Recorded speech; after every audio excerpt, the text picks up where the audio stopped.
This is a hands-on owner's review of the Thule Chariot Cross bike trailer. I know picking a bike trailer is hard and it's confusing. So if you want to see how this bike trailer stacks up against other bike trailers, check out this cool video that I made down below. It really compares all the bike trailers to competitors and why I think those bike trailers are the best of the best and which one I would recommend to you.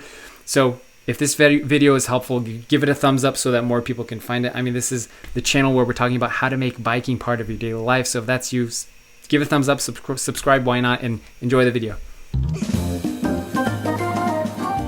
This is the top of the line Thule Chariot Cross bike trailer from Amazon for about $1,000. Here is everything you need to know about this bike trailer and a few things that I don't really like about it.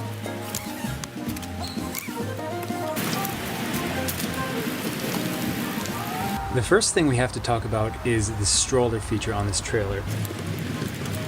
It has massive 20-inch wheels that make it an excellent stroller, very smooth, and many trailers don't come with two front wheels and they swivel, so it's a very good stroller. It's very comfortable and easy to get over rough terrain, rocks, sidewalks, and things like that. When you do turn it into a bike trailer, all you have to do is remove these wheels and then put them upside down.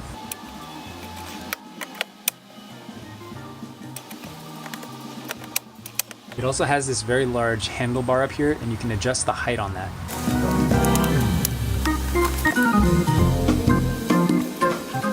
This thing uses a cover system that has zippers, so it kind of zips down like that over that.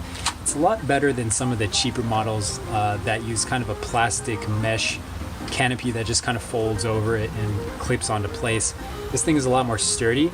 The only thing I'm not liking about the zippers is I'm afraid that over time they might break. You know, if you have a zipper jacket or something, if the zipper breaks at all, it's very hard to fix on your own. So I'm just kind of concerned about that. I actually do prefer something like the Schwinn Joyrider bike trailer, which is more of a cage, a massive metal cage that just kind of flops over it. And that's very protective. I'm not worried at all if that breaks or anything like that. If we turn the trailer around, the back is actually really cool. You have this option to put this thing down here, and it's actually a massive pannier, bike pannier for anything you need to store in there. And you can just open it like that, and you can store anything you need for the kids or for the ride. It's pretty awesome. And as you can see, it also has storage back here. So lots of storage on this thing for sure, which makes it a really good bike trailer for grocery shopping with the kids. The seats on this bike trailer are very comfortable for a bike trailer. Many trailers use a hammock style, so it kind of sinks in the middle. If you have two kids in it, it's pretty uncomfortable. This is a bench style, so it's very sturdy. It even has padding, which is pretty rare in bike trailers. It's a 5-point harness for the seat belt. It has these paddings here. Very nice. It looks great. Really excellent.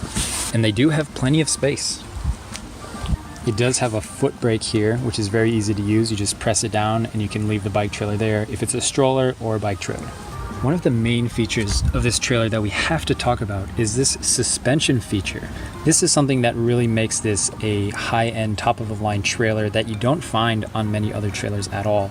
And this is why it's a really good trailer for all-terrain riding, for families that like doing mountain riding, gravel riding, you know, that kind of thing. And it really makes it a much more smoother experience for strolling or for bike riding. And you can actually adjust how much suspension it has by moving that lever there. To fold the trailer up for storage, you just push these buttons here and it'll fold up nicely.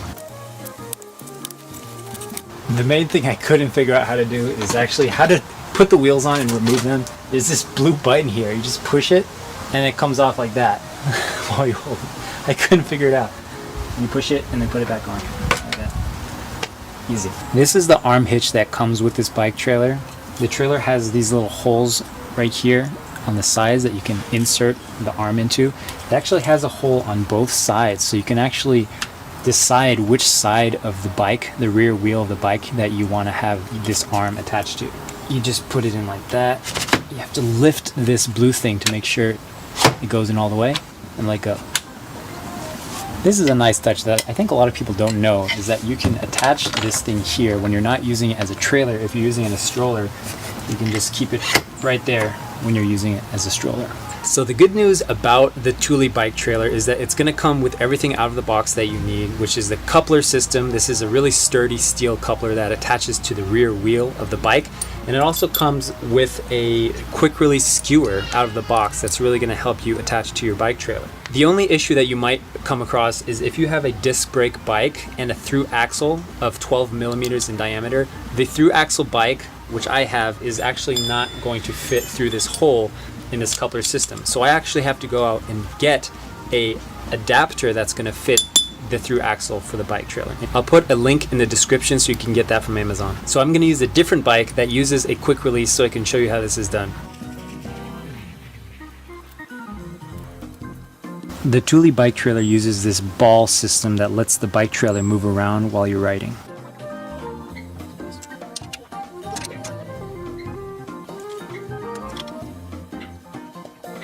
Some other neat things that come with this bike trailer are this flag. A flag is really a good touch for safety reasons. Personally, I don't use a flag all the time because mostly I only ride on bike trail paths and on sidewalks. And in those cases, I'm not really concerned about cars seeing the bike trail or anything like that. But if you're riding anywhere near cars at all, if you're in a city, if you are riding on the road, side of the road, use a flag for sure. And then the other thing that it comes with is this light, which is a really cool touch. Definitely use this if you're riding later at night in the evening, or even during the day if you're riding near cars at all. You really want to be seen by people with this kind of light. Now, with all that being said, there's really no reason to dislike this trailer at all, but there are two things that I don't particularly like about this trailer that would actually give me some reservation when I'm recommending it to someone. Number one being that it is expensive. It's really top of the line, high-end trailer. For about $1,000 you can get it on Amazon, and in my opinion you can get a lot of the features that exist on this trailer for about 350 bucks. For example, with the Schwinn Joyrider, it's a stroller, it's protective, it's safe, it's large, it's about the same weight as this trailer, and it has the main features that are there except for the suspension, and it has one wheel on the front as opposed to two. But if you're looking for the best of the best trailer that's out there, top of the line, and you really want to do all kinds of riding like mountain riding or gravel riding or anything at all, this is a really good option, no doubt about it. And the second thing that I don't particularly like about this trailer is that it was so hard for me to assemble it. I can't tell you how frustrated I got. I couldn't figure it out. And being myself, I tried not to use the instructions, mainly because I just wanted to figure it out by myself and see how easy it is actually to understand it, intuitively know how to set it up. I couldn't figure it out at all. And the main thing I couldn't figure out is how to open it. First of all, how to open the frame and take it out, and then how to put the wheels on. I couldn't do it. So I looked at the instructions, and I pretty soon figured out how to do it. But if you're someone that really wants something that's simple, easy to set up, easy to get going, maybe this isn't the best option, because it does come with a ton of attachments, which also is a nice touch to have so many attachments that come with the trailer out of the box. But at the same time, it's a bit overwhelming, and for me it was kind of too much. So overall, would I recommend the Thule Chariot Cross trailer to someone? Absolutely yes, heck yes. It is an excellent trailer, best of the best, top of the line, if you have the budget and you are particularly riding on more rough terrain as a family. If this video was helpful, give it a thumbs up or consider subscribing for more videos about riding with kids.